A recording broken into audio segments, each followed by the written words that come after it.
that you are dating for marriage, you are in the euphoria of being in love. It is not a bad thing because obviously you have seen someone that you share the same chemistry with. But sometimes you tend to forget or ignore the important things. Before you finally make that decision, before you finally take that bold step, please kindly listen to this. My name is Sandra Ezeji Anyaele. I am your marriage foundation reality coach. Today, as always, I'm going to talk about an interesting and juicy topic. The topic goes like this. Don't ignore red flags because of chemistry. Is it not juicy? It's very juicy because red flags are signs that you should not ignore. Red flags are signs that shows you that where you're going is either good or bad. We are going to take it one after the other. My sweetheart, there are some red flags that when you see, you know that that journey is a no-no. I am not going to make the decision for you, but after listening to this point that I'm going to mention now, you still make the decision. You are the one to, do the final judgment. You decide what you want to do. Today, I'm going to list out some points that you have to consider very well. Consider it very well before you say yes to this your Prince Charming or you propose to that's your damn self. Before we continue, I'd like to thank all those that have subscribed to my YouTube channel. I say thank you. And I want to plead with those that have not yet subscribed to my YouTube channel to please do so because this is a life-changing channel. So, on today's topic, we are going to list out some points that you will look at before you say yes to that your Prince Charming and you propose to that your damn self. The first point that I would like to talk about, and it's a red flag, is criticism. You are dating for marriage and the person you are dating is always criticizing you. This person does not see any good in what you do. No matter how hard you try, no matter what you do, he or she will still criticize you. As a matter of fact, this person can even make a jest of you just because of something that you have done. It doesn't matter whatever you do, even when you put in your best, he still or she still criticizes you. It is a red flag. Consider it, please. Another red flag that I want you to consider is defensiveness. Some people are in the habit of defending themselves whenever they do something bad. They will not admit that they are wrong. They will never accept it that they are wrong. Even when you show them or prove to them that they are wrong, they try one way or the other to defend themselves. And it is a habit. It's not as if it's a one-off thing. It's a habit. The person is always doing that, always defending. Whatever you say, the person will try to defend himself or herself. Whatever you say, the person will defend it. Look at that person very well. Think whether it is something you can tolerate. Because if you think that by the time you people get married, this person will change, you might be wrong. Because what marriage does is marriage amplifies who you are. So if the defensiveness is in 20%, just be rest assured that when you people get married, it will be 50% or more. Another red flag that you should look into is inability to apologize. Some people can never apologize. Some people can never say sorry. No matter what you think they have done to you, even when they know that it's obvious that they offended you, they can never say sorry. They find it so difficult to apologize. Or better still, if you make it, if you think it's something very important to you, they can just tell you, if what I did offended you, then I'm sorry. What's that? Is that an apology? It is not an apology. An apology should come from within. An apology should show. When you are making an apology, it should show from the way you are even saying it that you are really sorry. It should not be perfunctory. So when someone is unable to apologize, look at it critically, whether it is something you can tolerate or not. Another red flag is when he or she talks down on the opposite sex. For instance, if it is that your Prince Charming, how does he treat women? How does he talk about women? Does he talk down on women? Then if it is that your damn self, how does he see men? Does she disrespect men? Because it goes, vice versa. I keep saying it, this channel is about both parties. I don't believe in it's a man's fault, it's a woman's fault. It can be anybody's fault.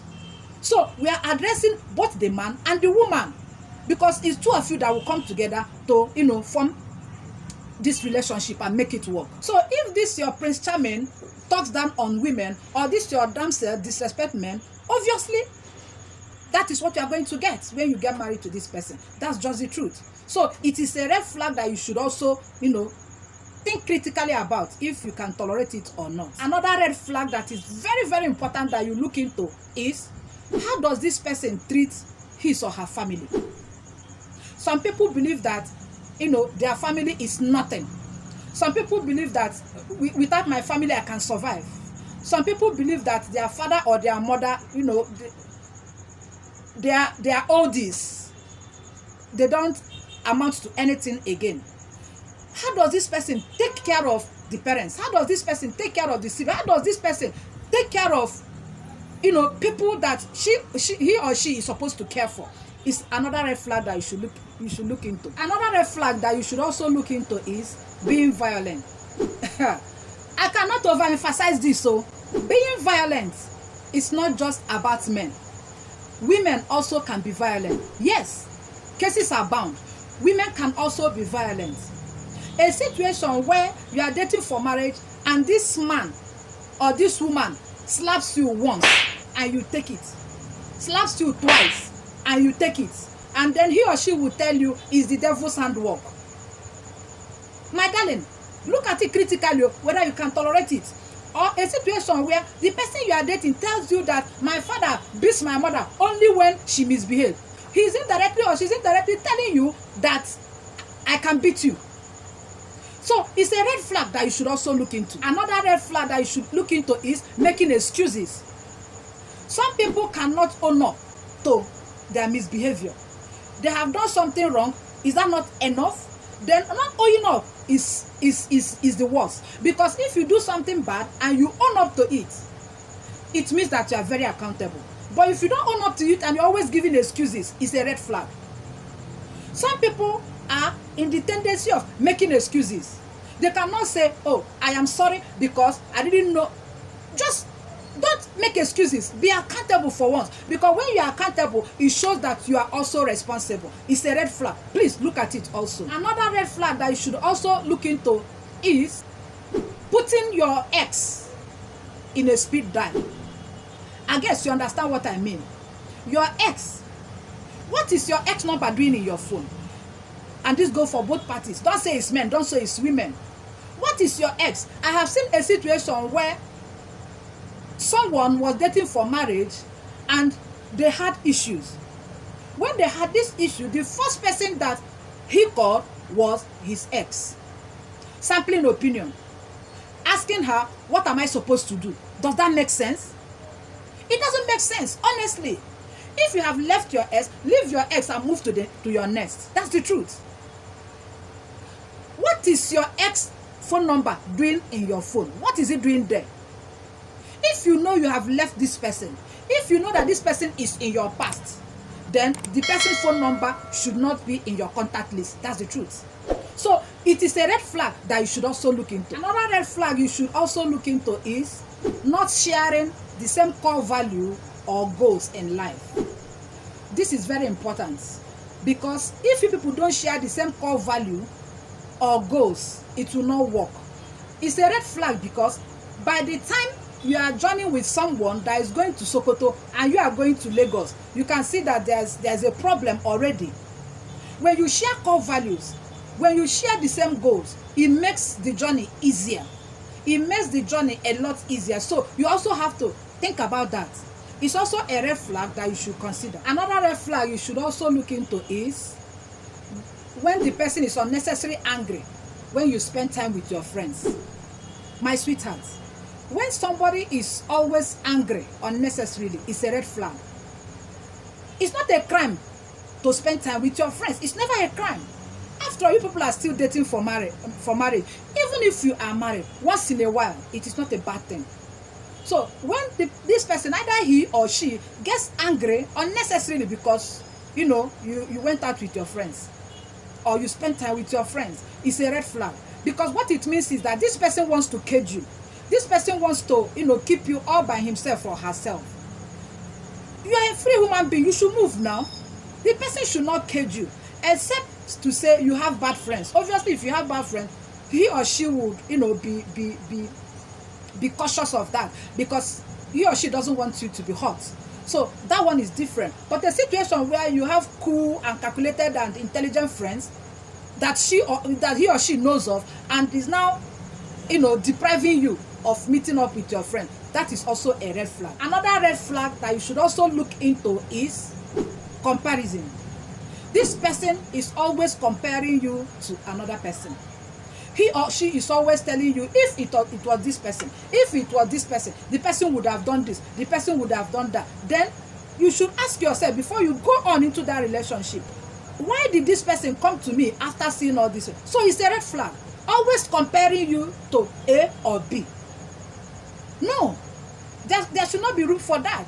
This person is always, it's not that once in a while, this person is always comparing you with this person or that person. If only you can be like this person, if only you can be like that person. It's a red flag, my sister. So you have to look into it. Another red flag that you should also look into is when you people are not growing at the same level. My darling, if you are in a relationship, you should aim at growing. It is not going to be automatic, but you should aim at growing. If, for instance, you have a first degree and you like academics, you can think of doing your masters. You can think of that. Then while your prince charming is thinking of that, the damsel is also thinking of something else, so that two people will grow at the same pace. Because let me tell you, if by the time your prince charming grows so big and you are as if you are stagnant, you are still where he met you, it's going to be a problem, because one person is going to outgrow each other. So it's a red flag. If this person is doing you are still there. He's not, or she's not even encouraging you to walk at his pace. You understand? He or she is not encouraging you to also put in effort to grow. It's also a red flag. Because at the end of the day, by the time you people get married, one person will outgrow each other and it will be a problem. Another red flag that you have to also consider is this person is always talking about his or her ex as jerks. You will do small things, you say they were all jerks. He or she is always mentioning them in your conversation. He's always talking about the ex, which means he or she still, his or her mind is still there. And he or she is always generalizing. He or she is already condemning all the people he or she has dated. So it's a red flag. These are some of the things you need to consider. Red flags are they are inexhaustible, but these are some of the points that I deem fit to mention. There could be other ones. In fact, there should be other ones. Please, I beg of you, if you remember any red flag, maybe I did not mention, or one you know of, in the comment section you can write it there. Let us look at it and let us all learn together. Yes, in the comment section, write it down there. These red flags should not be overlooked. These red flags are not things that you will say, when we get married, he will change. These red flags are not things that you will say, when we get married, she will change. It is not going to be that easy, because marriage amplifies you. So if you know that some of these things, or if all that I've mentioned is what you are already seeing now that you are dating for marriage, please think through it. Like I said when I started, I'm not going to decide for you. I'm not going to tell you to leave your prince charming. I'm not going to tell you to leave your damsel. I'm not going to do that. But just think through it. Process it very well. Consider if it is something that you are going to tolerate. And when you are thinking of that, remember also that marriage is for life. Marriage is not a journey for 1 year. It's not a journey for 10 years. It is as long as you both shall live. What it means is that as long as both of you are alive, you will still be married. Except you want to, do one leg in, one leg out, which is not advisable. So look at these red flags and consider. If you think that these red flags are okay, you are seeing it and you are just comfortable with it, then go ahead. I have done my part. I just mentioned them. That, like I said, they are inexhaustible. But these are the ones that I remember. These are the ones that they came in handy. So I deem it fit to talk about them. If you know other red flags that we can, please let us have your thoughts in the comment section. Please let us have your views in the comment section. As always, if this my video has made sense to you, please give this video a thumbs up. Subscribe to my YouTube channel, like this video, share this video, so that as many people as possible will get this video. Please turn on your notification bell so that anytime I make new video, anytime I make juicy videos like the ones I always make, you will be the first to get it. Please subscribe to my YouTube channel. I will see you in my next video.